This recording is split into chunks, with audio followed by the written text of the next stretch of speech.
Dalam sebuah hadis riwayat daripada Abu Hurairah radhiyallahu anhu. Abu Hurairah kata Nabi satu hari duduk tak duduk depan orang. Nabi kata, celaka dia, celaka dia, celaka dia 3 kali. Sahabat bila dengar macam tu, sahabat kata, siapa dia ni yang Nabi sebut 3 kali celaka? Siapa dia ni? Nabi kata, yang aku kata celaka 3 kali itu ialah orang yang ada mak ayah, ataupun ada mak saja, ataupun ada ayah saja.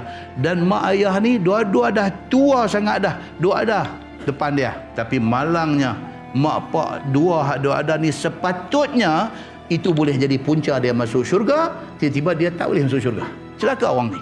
Ibu bapa ni adalah anugerah Allah bagi kat kita. Kita buat baik kat dia, janji dia syurga. Mak ayah ni Allah bagi dekat kita peluang untuk kita berbakti, untuk kita berkhidmat dekat dia. Kalau kita grab peluang tu, janji Allah syurga aja. Allah tak ada janji lain. Dan siapa yang Allah bagi mak dengan ayah duduk ada di depan, tiba-tiba mak dengan ayah ni tidak dimanfaatkan untuk berbakti dan berkhidmat, sehingga terlepas peluang untuk nak dapat syurga. Ini orang celaka, Nabi kata. Raghima anfuh, Nabi kata, celaka dia ni.